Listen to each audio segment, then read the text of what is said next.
It was a Sunday in Norway, November 29, 1970 to be exact. The Isdal Valley, near the city of Bergen, is a place people call Death Valley. It's a bit of a grim name, but it's a popular spot for hikers. On this particular day, a man and his two young daughters were out for a walk. They were exploring the woods, maybe just looking for a nice place to have a picnic, but they found something else, something they would never forget. They smelled something strange in the air. It was the smell of something burning. It's a smell that makes you curious, but also a little bit worried. You start to wonder, what could be burning out here in the middle of nowhere? Following the smell, they ventured off the main path. They went deeper into the rocky, wooded area, and there, hidden among the stones, they saw it. The body of a woman. She was lying on her back, in a strange, almost posed position. Her body was badly burned, especially the front. It was a shocking sight, something you only see in films, not on a quiet Sunday afternoon walk.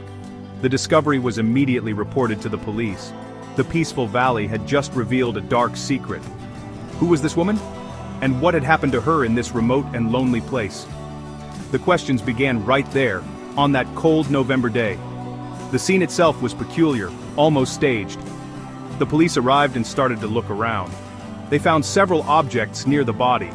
Media group, close-up of objects on the ground. Police finding objects near a body stock. Distribute, equally. There was a bottle of St. Halvard liqueur, a local drink. There were also 2 plastic water bottles. But the strange part was that all the labels had been scraped off. Someone had tried very hard to remove any identifying marks from these items. Nearby they found a half-eaten packed lunch, a purse, and a watch. Even the woman's clothes were odd. The tags and labels had been cut out. It was as if someone wanted to erase her completely, to make her a ghost. This wasn't just a simple accident. The evidence suggested something more complex, more deliberate. The woman's passport was missing. Her identity was a complete blank. The police found remnants of a fire, but the way her body was positioned didn't quite fit with an accidental death. Her hands were clenched in fists, a position often seen in people who have been in a fire, but other details didn't add up. It was a puzzle, a human puzzle laid out on the cold ground of Death Valley. The investigation had just started, but it was already one of the most baffling cases the Bergen police had ever seen. The police needed a breakthrough. They needed something, anything, with a name or a place on it. Their big break came from the train station in Bergen. An employee remembered the woman. She had left 2 suitcases in a locker. The police rushed to the station and opened them. Inside, they found a strange collection of things. There were clothes, just like the ones on the body with all the labels cut out. This confirmed the suitcases belonged to her. It was a significant step, but it only deepened the mystery. Why go to such lengths to be anonymous? What was she hiding from? Among the clothes and personal items, the police found more clues. There were 9 different wigs.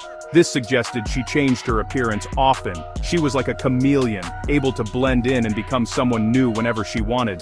They also found several pairs of non-prescription glasses. These could have been another part of her disguise. It was all very theatrical, like the props for a character in a play. But this was real life. The contents of the suitcases painted a picture of a woman who lived in the shadows, constantly shifting her identity and trying not to be seen for who she truly was. Perhaps the most intriguing discovery inside the suitcases was the money. She had cash from several different countries: Norwegian, Belgian, British, and Swiss currency. This told the police that she was a frequent traveler. She moved across borders with ease, but the most puzzling item of all was a small notepad. On one of its pages, there was a series of letters and numbers written in code. It looked like a secret message. Police cryptographers spent a long time trying to figure it out. Eventually they cracked it. It wasn't a spy's secret plan. It was a list of the places she had visited, a diary of her travels. The decoded message revealed a trail across Europe. She had been to Paris, Stockholm, Rome, and many other cities. The code was a simple substitution cipher, where each letter or number combination represented a date and a place. For example, OSV-28 meant she was in Oslo on October 28. This gave the investigators a timeline. They could trace her movements, but it didn't tell them who she was or why she was traveling. The code was broken, but the woman herself remained an enigma.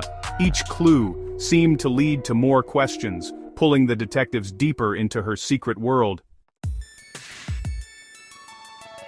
With the travel log from her notepad, the police could start to retrace her steps. They began to check hotel records in the cities she had visited. It soon became clear that the Isdal woman had used many different names. She had checked into hotels as Fenella Lork, Claudia Tielt, Vera Jarl, Alexia, Zarna Merches, and several others.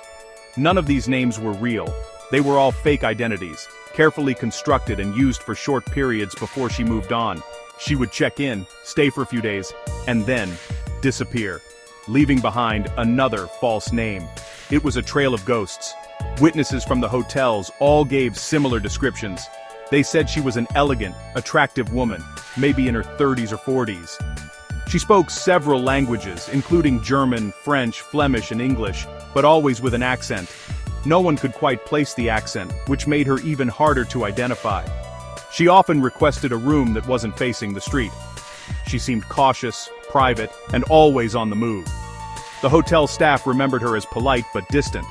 She was a woman who was clearly hiding something, a professional at being unnoticed despite her distinctive appearance.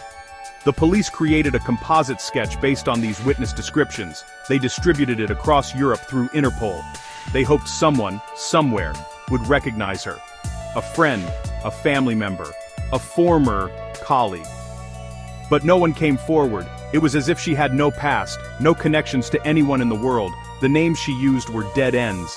The police checked them against passport records and missing persons reports, but found nothing. Every lead they followed seemed to evaporate. The woman of many names had successfully erased her true identity. This level of planning and deception was extraordinary. To maintain so many false identities and travel so widely without being caught requires skill and resources. She paid for everything in cash, leaving no credit card trail. She moved from city to city, country to country, like a phantom. The question was, why? Was she running from a dangerous past? Was she involved in some kind of criminal activity? Or was she part of something much bigger? The more the police learned about her methods, the more they suspected she was no ordinary tourist. Her life was a carefully guarded secret.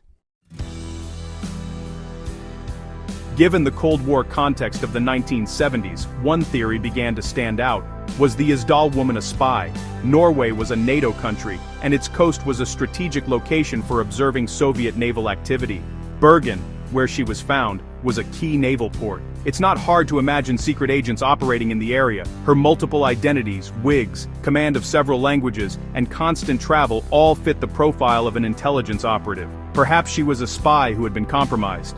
Maybe her mission went wrong, and her own agency, or a rival one, decided to eliminate her. This spy theory is compelling. It explains her secrecy and her careful methods. Some have speculated that she was observing trials of the new Penguin missile, which was being tested in Norway at the time. Others believe she might have been an Israeli agent hunting a former Nazi officer. The possibilities are endless, and that's part of the fascination. Without any firm evidence, the spy narrative has grown over the years. It turns a tragic, lonely death into a story of international intrigue, a real-life spy thriller where the final chapter was never written. It's a story people want to believe. Decades have passed since her body was found. Today, on November 9, 2025, the case remains officially unsolved. In 2017, the investigation was reopened with modern technology. Scientists were able to perform advanced tests on her teeth and jawbone.